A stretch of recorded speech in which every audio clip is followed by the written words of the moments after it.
আপনি তাকে একটা সোশ্যালি আইসোলেট করে ফেলবেন, তার কোনো ভয়েস, তার এজেন্সি সব আপনি কেড়ে নেবেন।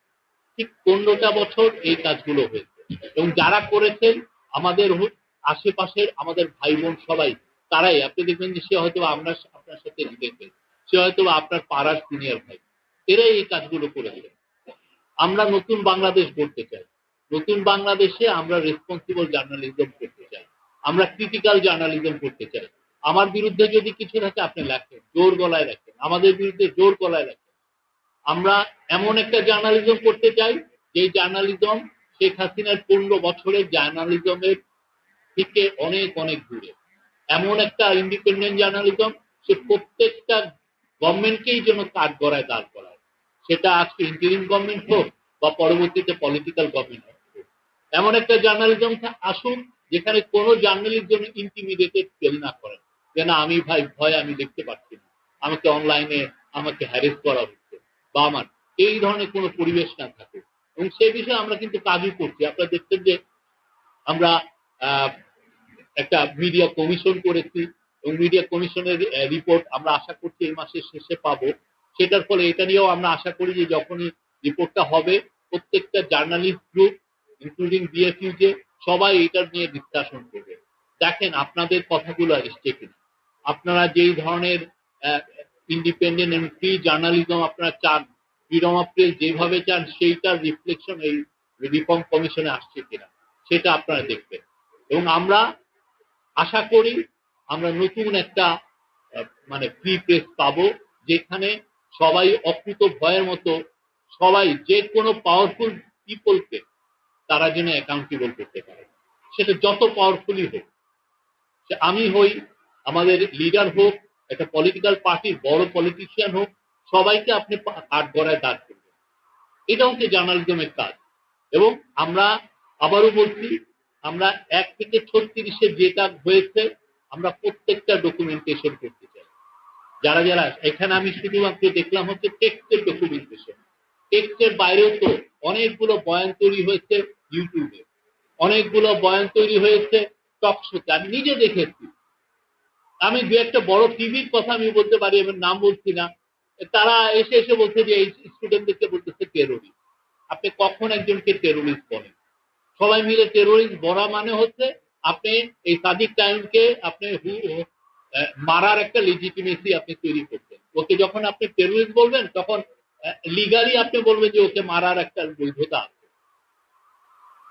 কাজটা কি, আপনি কেন তাকে আপনি তো স্টুডেন্ট বলতে পারছেন যে আন্দোলন করছে, তারা তো এমন না অস্ত্র নিয়ে সে তো আন্দোলনে আসে, সে তার পা যুগল, হাত যুগল এবং মুখ দিয়ে সে তার কথা বলছে, সেটা নিয়ে তো সে পথে এসছে।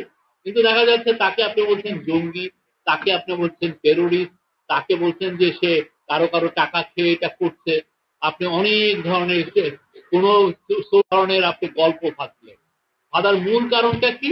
আপনি তার এজেন্সিকে কেড়ে নেওয়া, তাকে আপনি তাকে হত্যা করার লেজিটিমেসি তৈরি করা। ভয়াবহ জার্নালিজম হয়েছে। যারা এগুলো করেছেন আমি আশা করব তারা আবার ফিরে যান, ফিরে যেয়ে দেখেন আমরা কি জার্নালিজম করেছি। আপনি এটা আর এটা মূল কারণ কি ছিল? এইগুলো করার মূল কারণ হয়তো একটা পূর্বাচলের প্লট।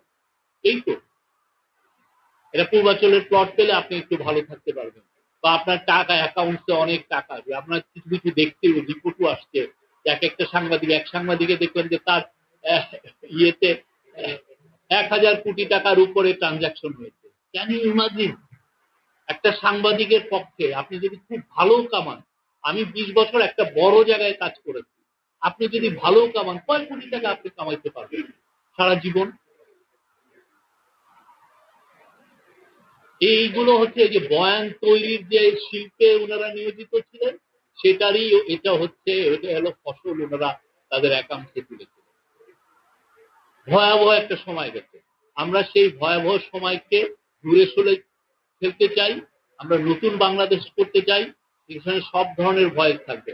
আমাকে ক্রিটিসিজম যে করবে খুব বড় গলায়, তাকেও আমরা ধারণ করতে চাই, তাকেও আমি এমব্রেস করতে চাই। আমরা রিকনসিলিয়েশনের পথ সবার জন্য উন্মুক্ত করতে চাই, সবার জন্য, সবাই মিলে আমরা একটা ভালো বাংলাদেশ করতে চাই।